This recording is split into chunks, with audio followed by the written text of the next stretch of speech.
like love, love, love, and music. La, la, la. Love, love, love, love, and music. Hello, everyone. Thank you for tuning in. I am Jay Lee. This is Jay Lee's Corner, and this is, I'm moving the camera, and this is my review of Little Women Little Women Atlanta, Season 4, Episode 2. I am in my comfy pajama shirt that I love from Old Navy, that I'm like, I think I'm going to do all my reviews while I'm on vacation in this same shirt, because I'm just comfy and happy to be off work until the second. I hope everyone is having a great day. Well, great Friday, even though this show came on, I think it came on Wednesday. It came on Wednesday, and I completely forgot that I'm reviewing this show now. So it was Thursday, and I was like, damn it, I was supposed to review it because it was on my DVR and everything. I just sometimes I'm absent-minded. So I was like, okay, I'll just do it on Friday because I'm off and I have time to do it. So I hope everyone had a great day, that everyone's going to have a great weekend. It's going to be a great holiday weekend and everything. So let's get into this particular review. Little Women LA. Why I keep saying LA? I think I keep saying LA because when the episode went off, they showed something like with Tara's little house or something. I don't watch the LA cast. I haven't watched them in a couple of seasons, honestly. But I was like, oh, that's the girl from LA. Oh, they redoing whatever their house. I want to watch it, but I can't find it on my damn channel. So I don't know if it was like a little one-time special, because I can't find it. So, well, it is what it is. However, this episode picks up with Money and Marlon still having a cheating discussion at Tanya's baby shower. Now, my thing is, why y'all argue at the lady baby shower? But, people do what they want to do because it is a reality show. And, she's like, just tell me, did you cheat on me? And he paused, and then he says, of course not. I wouldn't do that to our marriage. I wouldn't cheat on you. But I'm like, wait a minute. Because in the last episode, when she said, well, what did Robert mean? But what he said, if I knew what he knew, I wouldn't marry you. What did he mean by that? And she said, oh, he was trying. He said, oh, he was probably talking about stuff that happened before we got married. So I'm like, you said then that he was talking about something.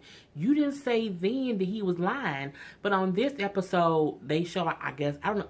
It's just awkward to me that he said that on the last episode, and in this one he's saying something completely different.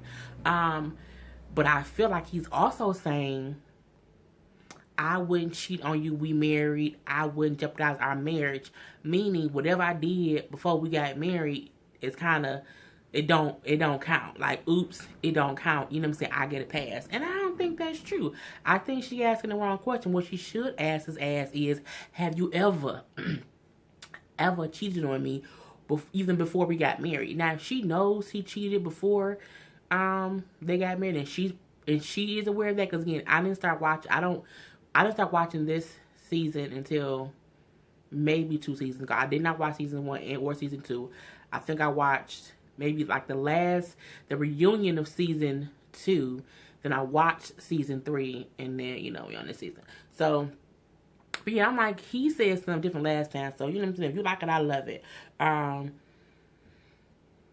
He then says, it's our marriage.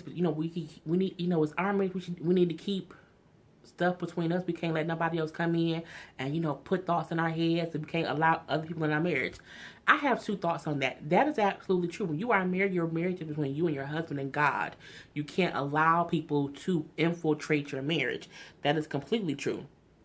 However, if your husband is cheating and someone tells you he's cheating, as long as that person isn't lying, they're not interfering with your marriage. Your husband or your wife that's cheating is the one interfering because you're bringing in extra people. Cheating is another form of bringing in someone else to infiltrate your marriage. So I'm looking like I got what he meant by that, saying, just because Robert said something and Juicy then said something, they can't let that get into their marriage. However, girl, if you think you're cheating, you know what I'm saying, just think about it. He said how Robert was just saying stuff to be, just to cause friction between them. which is possibly true because he said it in the middle of an argument at their wedding. But at the same time, I don't know. You know what I'm saying? I feel like when she was questioning him, he sounded guilty. He didn't sound, or he didn't act like he was innocent. It feel like he got caught up in thinking he's caught.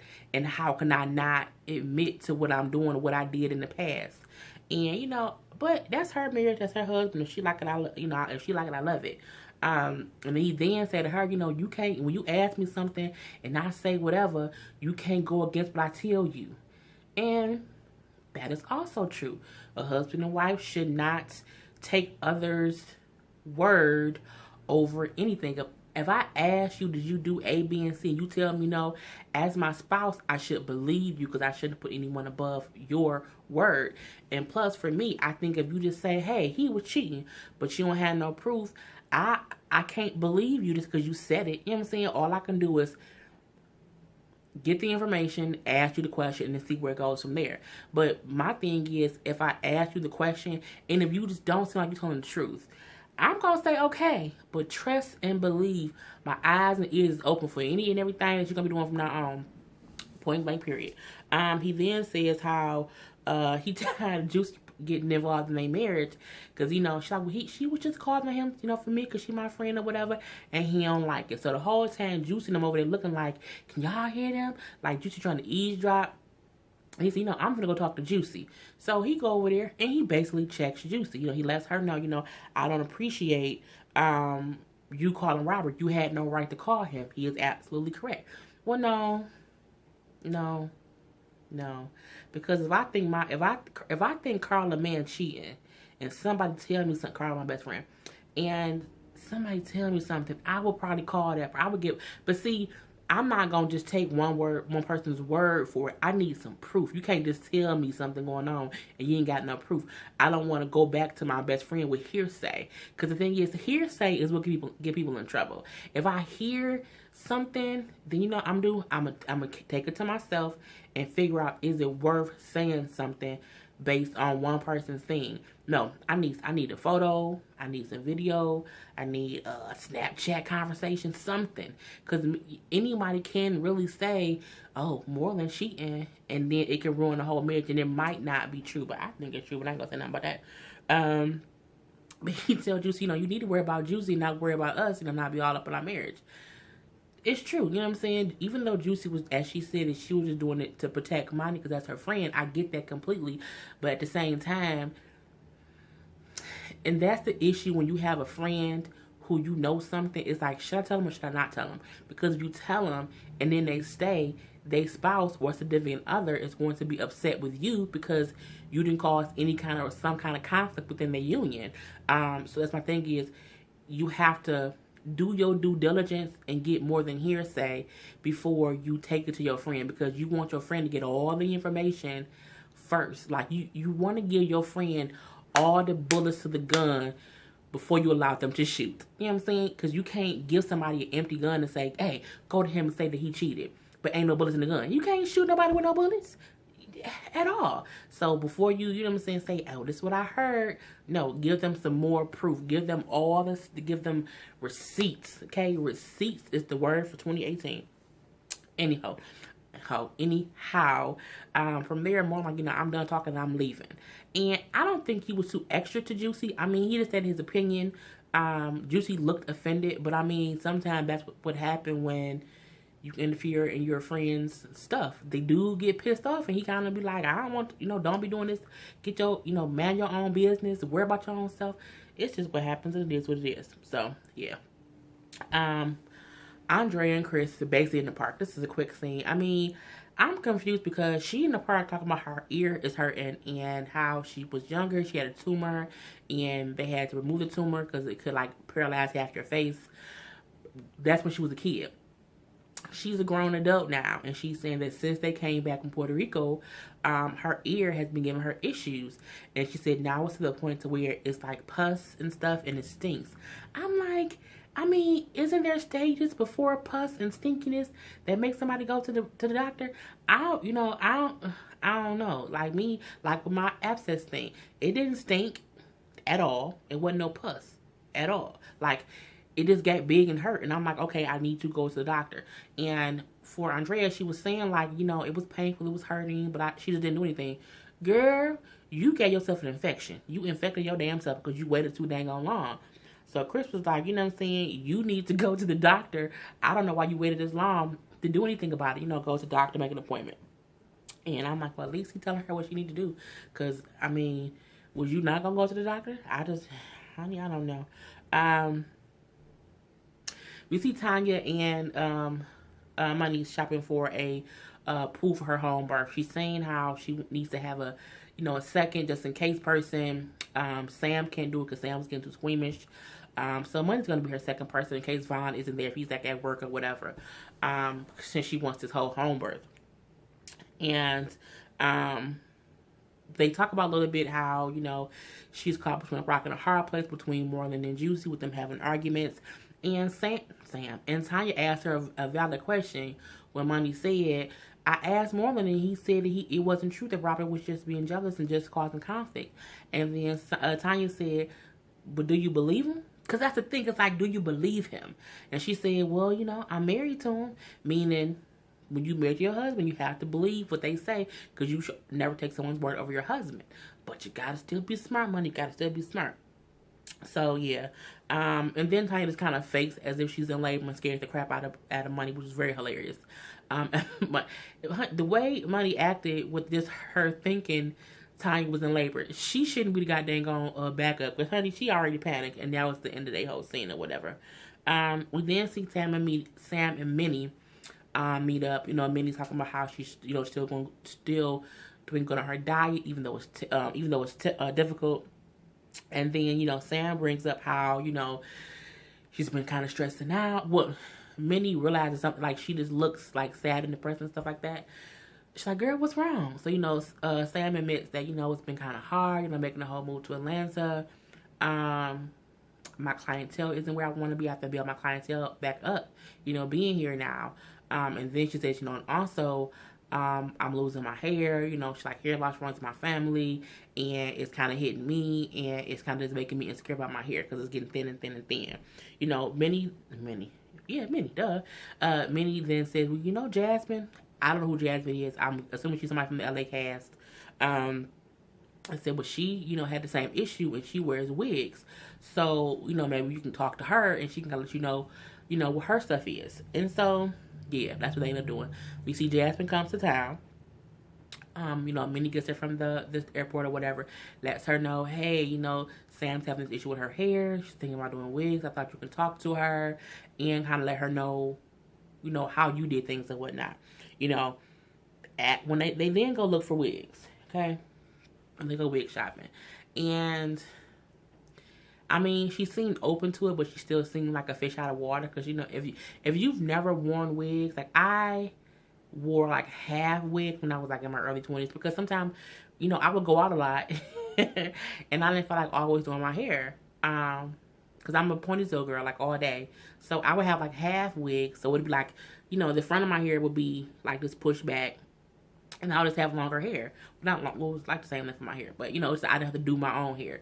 But I've never been, like, a full wig person or a weave person. I mean, I haven't wore a wig or a weave in at least 10 years. If not, it's been at least, right? About 10 years. Probably since I was, like, 25. Probably about 25. I wore a wig to my aunt's party, the 20s party, but it was a costume wig. It wasn't like a wig or whatever. Yeah, I'm completely, my hair is always either up in a bun or when I flat iron it, and get it down, or I wear it naturally curly. It's either one of the three. However, Sam isn't used to wigs, so when she was trying them on, it felt awkward to her, and I can completely understand that because wearing a wig feels weird. Like, it feels like you have a helmet on your head. So if you're not used to that, it's just very, very awkward. And she tried on a couple of different wigs that I felt like the first wig she tried on, which was like a short black wig, was really cute. I didn't like any other wigs that she tried on, but I felt like because they kept having to try on these blonde wigs. No, that wasn't for her at all. So I think because the wigs didn't look natural to her is why she kind of had a little, panic attack and had to take the wig off and wanted to leave out the store. And then, outside, when she was talking to the girl, she was saying how, it just didn't feel right. It just felt too thick and, I just don't like it. And Jasmine, like, I know because we have thin hair, it feels odd to us to have that kind of weight from the hair. She's like, but you kind of just have to get used to it. And I agree with that. Because if you have thin hair and you don't want to have thin hair, you don't want to get a thin wig. You know what I'm saying? Like, you want to have the fullness of the hair. I just think the wigs that they had her trying on was bad wigs. So, she's like, I feel like, can nobody take me serious if I'm, out here wearing a wig that don't look natural? Now, when she said that, I'm like, girl, you're going to offend people because you talking to two women who wear wigs. Like, everyone on the show wears wigs, I think except for the twins probably. But everyone else is always in some kind of wig or weave. So I'm like, people wear wigs all day. Like, I didn't like that she, I ain't gonna say I didn't like that she said that, but I was like, you can tell when she said that she wasn't thinking. She really, because I'm like, when she said, no one take me serious if I have a wig on and it doesn't look natural. Girl, you know how many people wear wigs and people, let me stop. I'm gonna go in on people. So, yeah. We then see Sam meeting with Juicy. And, still talking about her business needs to take off and she needs to get more clientele. And she's stressed. And then Juicy says, well, do you have any business cards? And she's like, no, I have to get some made. Juicy was like, girl, even I have business cards. She's like, but girl, you need to get you some business cards, go to different places, pass them out. Basically, you need to go out and network. You know what I'm saying? You can't just assume, because she said back where she was from, wherever she was from, I think it was Jersey. She said there people would refer, it was just word of mouth, but you was there for a long time. You are new and it's Atlanta. Okay? Atlanta's full of makeup artists, hairstylists, everything. Okay? So just like, you just have to network, meet new people, go out, She then says, also, do some free things, do some comps where you do someone's makeup. I think she's a makeup artist, if I'm not mistaken. You do someone's makeup, or maybe she's a hairstylist. I don't know. But she said, it gotta be makeup. Do someone's makeup, take a picture and have them tag you in the picture.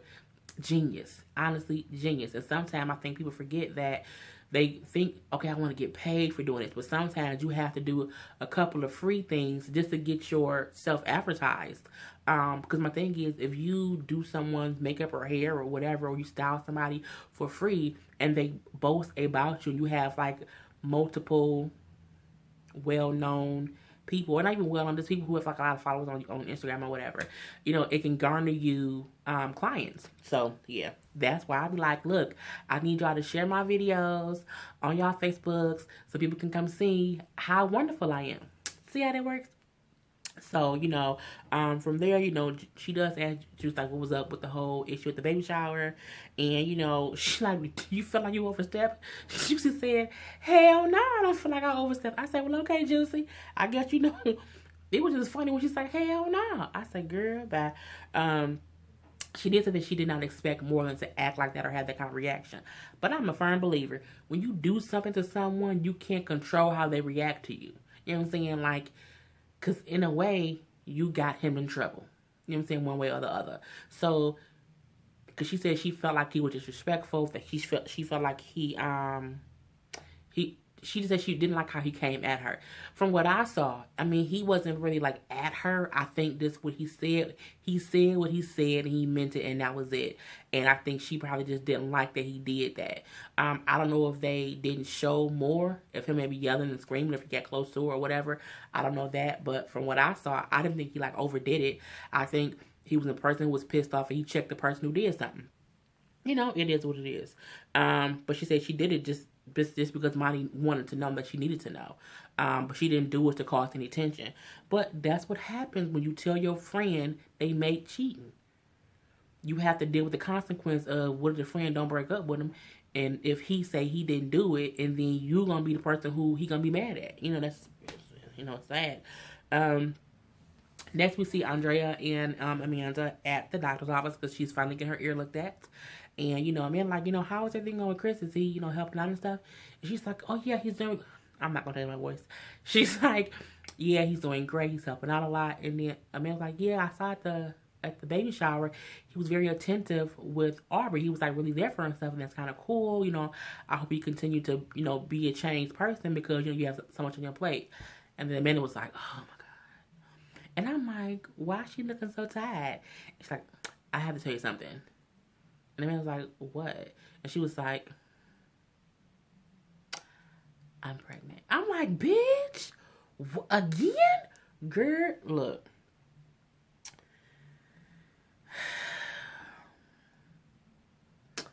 Amanda just as shocked as America was, I'm thinking. I'm like, okay, it is what it is. And if anybody like, well, I don't follow any of them on social media, so anything that could have happened since then, I have no idea. Anything that could have happened before then, I have no idea. What I do know is she just told him she's pregnant. And then he's like, well, when did you know? She's like, no, she said, why weren't you on birth control? And she's like, well, I was on birth control, but we went to Puerto Rico. I mean, birth control works in Puerto Rico. I'm just saying, it does. But she's like, she basically got pregnant in Puerto Rico, and that she's known that she was pregnant since she was in Dallas. She's known for a little bit of a minute, since she hasn't said anything yet. And then, Amanda's like, well, I'm just worried about you because, you just had Aubrey. Your C-section scar isn't fully healed on the inside. You can tear open, which is true. And I'm just worried about you and the baby. I'm just basically concerned. She says that she hasn't told her mom or her dad, that no one knows except Chris. And then she's like, Amanda, you can't tell mom, you can't tell dad, you can't tell anyone, you can't tell the girls either because I just don't want to deal with all the, the craziness of everything. So, okay, what's gonna happen? So yeah, she go get her ear checked out. He had to drain it. It was, he said it was infected. He had to give her some antibiotics, and it was, who does? There's a little scene where Tanya, Vaughn, and Monty meet with the midwife. And, it was what it was. Monty being funny, like, oh, I thought somebody would come in with a do-rag on and be like an Aunt Jemima. Because she think of that's what the midwife looked like. And it was like a regular person. And then when Tanya was saying how she wants to get her placenta made into placenta pills so she can eat them later. People do that now, whatever. I think at one point the midwife asked Money if she wanted to, they can like have her taste some of it. Now that went a little bit too far for me, but I was confused because it went from them having a conversation to Moni like, I'm gonna leave and take the baby out of here, I can't do this, and then she leaves. And then Tanya like, what I'm saying? I don't need to have stress around me. She can't be the backup. And I'm like, well, what the hell just happened? My thing is, your midwife should not have asked me if I wanted to eat your placenta. No, thank you. No, ma'am. No, sir. But I also think that Moni it was crazy. I didn't get how it went from this is how the birth is going to go. It opens up. You're going to see hair. You're going to see A, B, and C. And Mom's like, I don't want to see no hair. I'm guessing she was saying that she didn't want to be looking directly into the vaginal canal. I get that, but it was weird. But I'm like, Money got a son, so she know what birth is like. So, girl, I don't know. It was what it was. There's a scene then of Moreland and Money talking. Moreland's away working. They're on the phone or whatever. And, he's away at work. She at home baking him a cake. Typical husband wife shit. She brings up how he treated Juice and tells him that he basically needs to apologize. And he like, bullshit. Nah, I don't need to do nothing. She should not have been butting into our business. I still feel that's true. And he just doesn't want to apologize. They're like, she just needs to stay in her own stuff and get out of our business. Okay. And that's basically what it was. And she feel like she's in the middle because he going on about, she shouldn't have did this and she shouldn't have did that. And I can't believe, I don't want to keep talking about this. And on the other hand, Money feel like he went overboard. But she like, I can't argue him about it because he my husband. So then she like, you know what, I'm done talking about it too. And they kind of just end the conversation. We see Chris and Andrea talking basically. How she said she's stressed out. She tells him that she told Amanda that she's pregnant. She's talking about how her ear is crazy and how she still go, do follow-up stuff to make sure that whatever tumor she had before or whatever the ear infection is completely goes away. Saying that she felt like if she needs to have surgery, she would hate to have to choose between having surgery and having a baby. She said, but a push come to shove, I'm going to have a surgery. He's not happy that she told Amanda that she's pregnant. He like, man, she gonna tell everybody, she gonna be mad, she gonna keep butting to our business again, it's gonna be crazy, crazy, crazy. And he's just worried about how anyone knowing is going to feel. But I'm like, you act like y'all would have to keep this a secret forever. I mean, if she pregnant, a baby gotta come out there eventually, so people have to know. Um, she then says, she understands why he's nervous because her family doesn't like him because every time she was pregnant, his ass left. And this is the third baby, so who'd say that for the third baby, he won't do the same thing. My thing is this. Fool me once, shame on me. Fool me twice, fool me once, shame on you. Fool me twice, shame on me. Fool me 3 times, I gotta kill you. And I just feel like, if he does it the third time, then she would be just an utter idiot to take him back. I mean, because you can't, I'm just gonna say it, leave it alone. We then see Tanya and Vaughn having a conversation basically about the whole birthing plan and who's going to be in the room and things like that. And then he's like, who are going to be in there? She's like, my mom. She brings up him, her doula, the midwife, and, just whatever. I think he was asking strictly to figure out was Nick going to be there. And then she said, well, I'm going to, tell him I'm in labor, but he won't be in the room. And then Vaughn said the thing, I was like, oh, okay. He said, well, it's just kind of weird, to have me in here and have him out there when it's his baby. I'm like, that is very true. That is very true. And she's like, well, all I know is he said that he didn't want to be in here. So, it is what it is. So he says, okay. And they go through their whole little birthing exercise and stuff and how he has to help or whatever. I mean, we shall see how that even turns out within itself. We then see, Minnie has done like lunch or whatever with Juicy, and they basically say they want to have like a wig dinner party or whatever, since Sam is feeling uneasy about her hair and doesn't really, want to wear wigs right now. This to kind of make her feel better, so that everyone would come to the party in a wig. It was cute, what I'm saying? It really was cute. They went to the same restaurant, that whole fiasco with Minnie's mom throwing chicken on Juicy. And Minnie was like, they had really good drinks. And she's like, whatever. And they had really good chicken. She was like, bitch, trying to be funny. Because mom threw some chicken on her, which I still think is crazy. But, it's at the same restaurant. All the ladies came in there, whatever. Now, when Juicy came in, she was like, hey, y'all. But she didn't speak to Money. But I'm looking like, girl, what you mad at her for? You would want to do something, but, it is what it is. Sam comes in, and her wig looks great. I mean, it did not look like a wig at all. It looked like it was her hair. There's more of it. So, I'm like, well, dang, did she get a weave? Like, what's going on here? And we found out that she went back to the wig shop the next day. Minnie convinced her, and she tried on more wigs, and she did find one that she loved. And it does look really, really natural on her. You can't, like, I don't know from close up, but on TV, it looked good. Like, I felt like Juicy wig was cheap. I feel like Money, you could tell it was a wig. So, because it's that whole, it looked, but I mean, I did not like Juicy's wig at all. I thought Amanda's wig was cute. It's a little blue wig or whatever. We see that, Andrea did not come. Amanda said, well, she's feeling a little bit under the weather. And Andrea was like, I really didn't go because I don't want them, ask me why I'm not drinking because I'm pregnant. So, it's smart. Anyway, she come into her wig and she's, happy that they are receptive to the wig because she's like, I thought it would look funny. I thought it wouldn't look natural. So she was like crying a little bit because because again, I think she see herself differently than other people see it. So what she thinks, it doesn't look natural because it's not her natural hair. Other people don't see that because it looks fine. And, she just says how, she's happy that she went back and got another wig. But then, because she said, it feels okay. And then Money said, yeah, but if you ever feel like you don't feel like wearing it, you can just pull it off. Money then put her own wig off and said like this. She pulled her wig off, and then they was like, oh, why? Because she's like, I never put my wig off for anybody in public. She's like, if I want to do this for Sam, let her know that she ain't the only one. She then says that she herself suffers from, thinning hair. She says, I don't have any edges. She's like, so I just shave mine off and make it a hairstyle, or I wear wigs. And I'm like, see how cute that was?